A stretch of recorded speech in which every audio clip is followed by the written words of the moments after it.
Hello बच्चों, let's read the question and the question says in which one of the following enzyme copper is necessarily associated as an activator. Our options are A carbonic anhydrase, B tryptophanase, C lactic dehydrogenase and the fourth one is tyrosinase. ठीक है, तो देखिए हमको question में क्या बोला है कि जितने भी यहाँ पे एंजाइम्स दे रखे हैं ऑप्शन में से उनमें से कॉपर से कौन सा एंजाइम एक्टिवेट होता है. Okay, so first let us know the key concept of this question.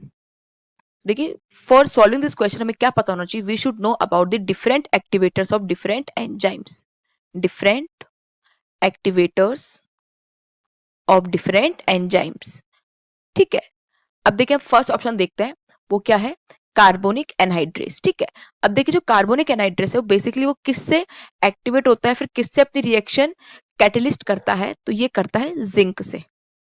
ठीक है, तो ये भी हमारा ऑप्शन नहीं होगा बिकॉज यहाँ तो कॉपर की बात की गई है. ठीक है, सेकेंड ऑप्शन दे रखा है ट्रिप्टोफेनेज. अब देखिए जो ट्रिप्टोफेनेज होता है वो किससे होता है? तो ये होता है अमोनियम से. अमोनियम या फिर एक और होता है जिसे बोलते हैं हम पैलेडियम. सॉरी, अमोनियम, रुबीडियम और potassium. Ammonium, rubidium and potassium ions. इनसे क्या होता है? ये एक्टिवेट होता है. ठीक है, ये इसके एपो एंजाइम्स है जिनसे ये इनको कैटलिस्ट होते हैं या फिर एक्टिवेट होते हैं. नाउ थर्ड दे रखा है लैक्टिक डिहाइड्रोजिनेस. अब देखिए जो लैक्टिक डिहाइड्रोजिनेस है बेसिकली किससे एक्टिवेट होते हैं? तो ये होते हैं बाईवैलेंट आयन से. ऐसे आयन जिनमें बाईवैलेंट हो. So for example manganese plus 2 ये इससे एक्टिवेट होते हैं. Now the last one is tyrosinase. ठीक है, तो देखिए टायरोसिनेस ही है जो कॉपर से एक्टिवेट होता है. तुम्हारा राइट आंसर तो यही होगा. पहले इसके बारे में देखते हैं. तो देखिए टायरोसिनेस क्या होता है, इसको और क्या बोलते हैं हम? Polyphenol, polyphenol oxidase catecholase. ठीक है, अब ये क्या होता है? It is a copper containing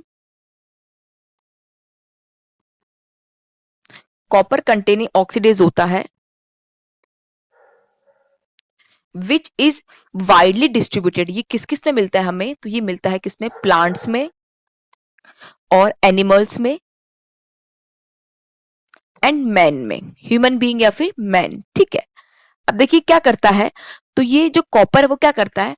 तो ये कॉपर क्या करता है? जो टायरोसिन है उस पिगमेंट को ये ऑक्सीडाइज करता है. टायरोसिन पिगमेंट को ऑक्सीडाइज कर देता है. टायरोसिन को ऑक्सीडाइज करता है, किसमें करता है? तो वो करता है मिलानिन पिगमेंट में. मिलानिन पिगमेंट में. ठीक है, अब देखिए इसमें क्या हुआ? कॉपर की प्रेजेंस में क्या हुआ है? कॉपर की प्रेजेंस में क्या हुआ है? जो टायरोसिनेज है, टायरोसिन है वो किस में कन्वर्ट हो गया? मिलानिन पिगमेंट के अंदर कन्वर्ट हो गया क्योंकि उसके इसने ऑक्सीडाइज कर दिया है. ठीक है, और इससे क्या होगा? ह्यूमंस के अंदर जो डार्क पिगमेंट्स आ जाते हैं ना, जो टैनिंग जिसे हम नॉर्मल लैंग्वेज में बोलते हैं कि टैन हो गई बॉडी, तो वो डार्क पिगमेंट किसकी वजह से आया? मिलानिन की वजह से ही आया है. और फ्रूट्स के अंदर भी जो डार्क कट सरफेस पे, जो फ्रूट्स के अंदर भी, फ्रूट्स एंड वेजिटेबल्स में भी क्या होता है? जो डार्कनिंग आ जाती है वो किस की वजह से आती है? मिलानिन की वजह से ही आती है, फ्रूट्स एंड वेजिटेबल्स में भी. ठीक है, तो यहाँ पे हमारा फोर्थ ऑप्शन होगा tyrosinase will be a right answer. Hope you understood it well. Best of luck.